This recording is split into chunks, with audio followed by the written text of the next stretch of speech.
another Homebrew Wednesday. It's a Lord of the Dank Wednesday. No, it's Thursday.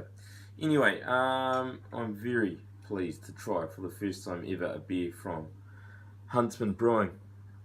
So this is the Dankatitis from Tim at Huntsman Brewing, who is an expat Australian. Maybe he's still Australian, but yeah, we've got 3 Aussies in this comp and 6 Kiwis, so it's pretty good odds. I'd definitely call that Trans-Tasman comp, and of course we're all brew tubers, which is really cool. Any of you out there that brew beer, drink beer, check some content out there, and it's really cool to connect with some of you guys. Anyway, speaking of connecting, I'm going to connect to this. As is customary, we sniff the bottle. It's a little bit stinky, in a good way. So this has been sitting out for a good 15 minutes. I'm pretty sure, no, it won't be off the keg. I'm pretty sure it's bottle conditioned. I know Tim's building a keezer at the moment, and I think this came out of a pressure fermenting vessel. I'm pretty sure he's got a fermentosaurus, but I could be wrong. A little bit of jazzazzle on the bottom. Really nice colour, and you can't tell what colour that is at all because the fluoro tubes. Let's take you for a walk. I hope you can see that. Nah, you better put a bit of a light behind it. Now I saw Liz from Two Hands Brewing had a torch. He had a big ass torch. I've got a bigger torch. I'm gonna check the ever ready dolphin behind it. So I can show you what sort of colour that is. This is overkill. Biggest torch ever used in a beer review, I think. Look at that colour. If you can't work that out, Ribena, ruby red. There's actually a little bit of a clarity there. I know IIPA hops went into that. Fantastic colour, Tim. Appearance alone, you know, that's top marks. A little bit of a head. I'm not actually sure what percentage this is. I think it's about 7. I might be wrong. I'm sure Tim will let me know in the comments below. But there is some good lacing on the glass and a very thin ring around it. Anyway, in for the aroma again. I've definitely smelt this before. I know Tim alluded to the fact that I think he's used Cascade and Mosaic. I'm kind of getting some similar aroma on my one. It's almost like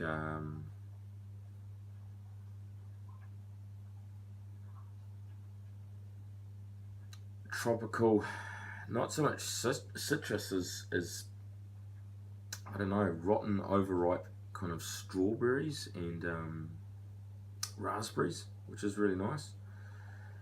I don't know why I'm getting that, but that's what I'm getting, and it smells friggin' real good.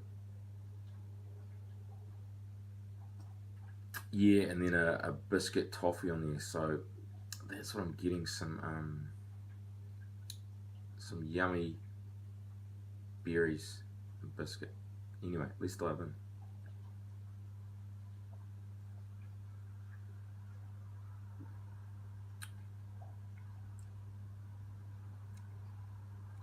Wow, that is really nice. Well, I had the privilege of drinking other brew tubers, IIPA from Wellington, which I haven't put the review up yet, but it had a big sticky body like this, some malt,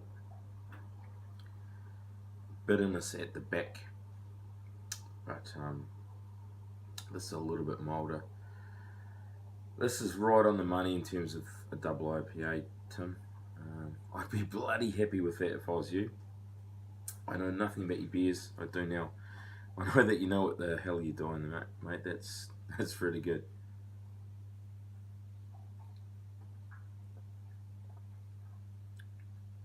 Good medium mouth feel. Some real juice. A bitterness that's there, but it's not overwhelming, but it's kind of, it lingers. Really crisp. Superb fermentation. Not getting anything wrong with this. So I might just about leave it there. I better score this before I smash it. Top beer from the man Tim at Huntsman Brewing, and I hope this is not the last beer that we exchange. Look at that lacing. Cheers, Tim, and yeah, I'm gonna rip into a few more, but not tonight.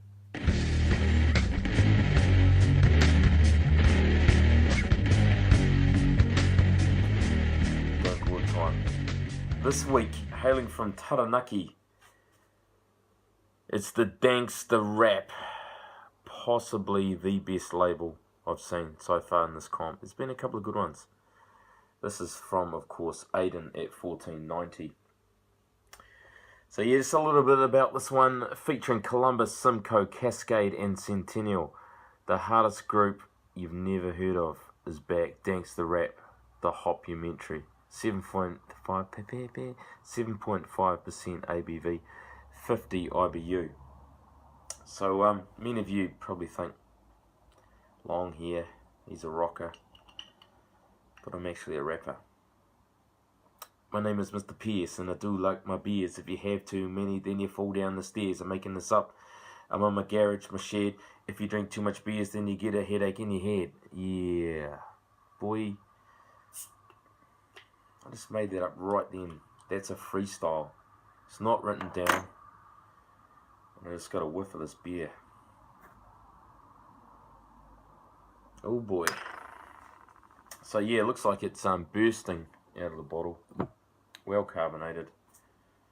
Rinsed up glass. Hello boys. Let's get in the glass. This has been in my fridge for a long time. Aiden was a very early brewer. That is why I'm tasting. I'm trying to taste these beers basically in order of manufacture, just so just to keep it nice and fair. It's a little bit cloudy, and he's given me a very generous 500ml bottle. So we'll save the rest for a little bit later. Well carbed. You'd expect a good beer from Aiden from 1490. I've probably had closer to half a dozen of these. Is it just me, or when you've got a dirty glass do you kind of get the carbs sticking to it? Don't know. Anyway, the torch is back. And what a beautiful colour. Really nice, but it is hazy AF. I think that's what the kids say. On the nose, as is customary, we sniff the bottle.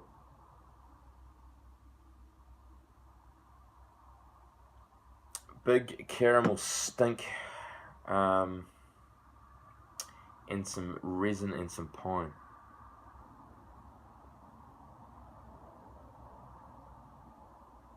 Smells delicious.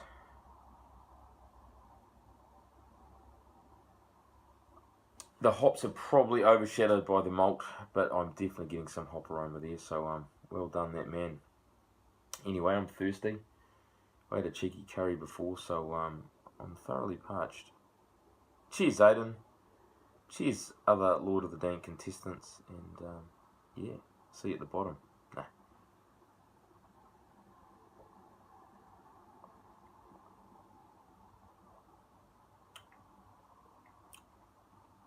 Really nice mouthfeel. Super juicy. Bitterness up front, bitterness in the middle, bitterness at the back, but it's not huge. It's really, really rounded. I'm not getting any grass or anything from a bigger IBU beer.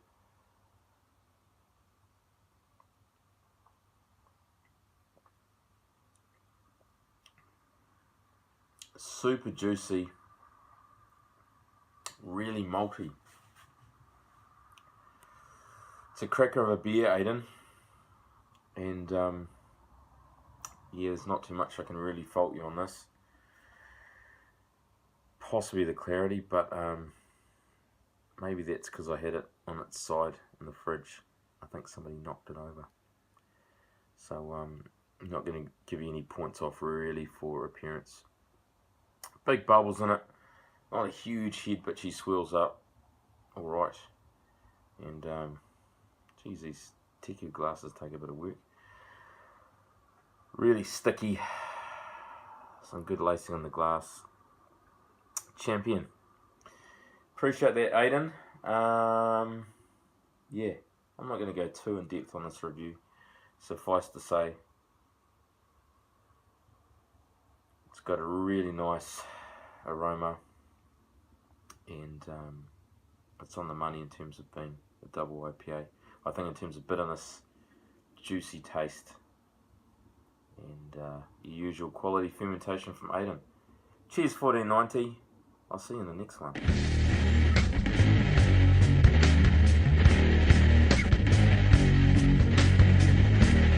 Welcome, Lord of Dank. Number 3 in this second compendium of reviews. I have Shooting Dank's IPA from none other than Les at Two Hands Brewing. Now, really excited about this. Les, I think, was the first person that virtually subscribed to me, apart from the missus. So, really cool. I've been watching Les's videos for a long time. Does lots of, I wouldn't say crazy, but he's really pushing the envelope in terms of the flavours. Being from Brisbane, he loves his tropical fruit, etc. And apparently this is fermented on 644, and I know a lot of you guys out there in YouTube land have used 644 for its amazing kind of fruit. I think they refer to it as kind of like fake Brett, but I've been pre-warned from watching other videos, pineapple for days. Anyway, in terms of the hops, this IPA was brewed for the Lord of the Dank competition. It is an aggressively hopped with an obscene amount of hops, including Chinook, Centennial, Columbus, Simcoe, Rewaka, Mosaic, and a massive Whirlpool edition, double dry hop, keg hop, and of course fermented on WLP 644. Without further ado, let's crack it. Little hiss there. Really looking forward to this. So cool to have a beer from Les at Two Hands Brewing, and I just got a whiff of pineapple. Far out. Wow. Just rinsed me glass. Yeah, so 2 SJ Pour beers in the keys are carving up. But more importantly, let's get this Lord of the Dank comp out of the way. I've had so much fun. My favourite beer is the odd pale IPA, double IPA, and I've got a shit ton of them from all over New Zealand and Australia. I'll leave a little bit behind, seeing it is, yeah, pretty sure it's key conditioned, but there is a little bit of schmeg in the bottom. Look at that. She's orange. I'm getting some real good pineapple already without even having a sniff. I have had this in the fridge for quite a while. Fairly hazy. Yeah, so she's pretty murky. And as is customary, we sniff the bottle.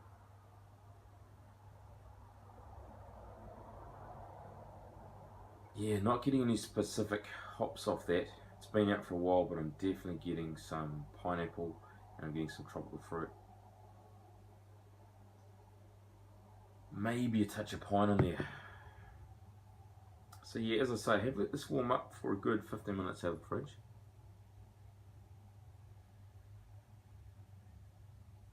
Yeah, I'm getting some bit better sniff off this Tiku. Some really nice tropical fruit with just a very small hint of pine. That's what I'm getting. It smells great. Thirsty work. Let's get into it.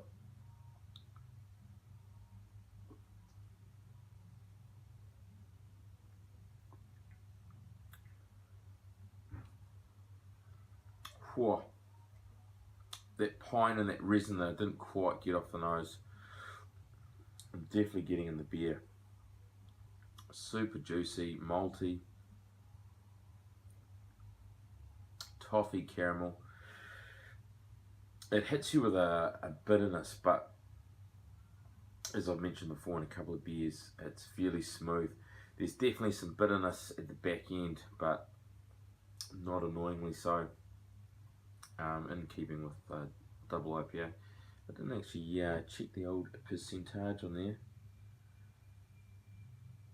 7%, and even 7%. So, in a rare 500ml PET plastic bottle. Thanks for organising that, Les. I'm going to treasure that 500ml bottle. I need to get some plastic PETs in this country. We've only got, it's kind of pet to get in over here. We've only got, I don't know if some of the boys have said, but we've only got 750s and above in this country at the moment. Can't get hold of 330s, can't get hold of 500s. And yeah, a few of the boys have had to make do with Coke and ginger beer bottles. So cheers for doing that, guys. Keeps the postage down. It costs us a bit of money, but definitely not as much as it could have cost if we were shipping a glass overseas. So really cool. Cheers. I don't know what more to say, Les. Cracking brew, really, really rich. A little bit of sweetness there. You can see it's got some lacing there. She's fairly thick. That's a medium to full body. Just some real nice zing from the hops, and I wouldn't say I'm getting a huge amount of, say, pineapple on the taste, but definitely getting some on the nose. Cracking beer, Les. I've waffled too long. I'm going to enjoy the rest of this and organise a bit of a score for you there, fella. Top beer, and what a cracking way to kick off hopefully what will be a few more beer swaps with Les. I've got Big Stas, Big Sean, and myself. Might even do a review of my own beer, and that'll be volume 3 of Lord of the Dank. Cheers, boys.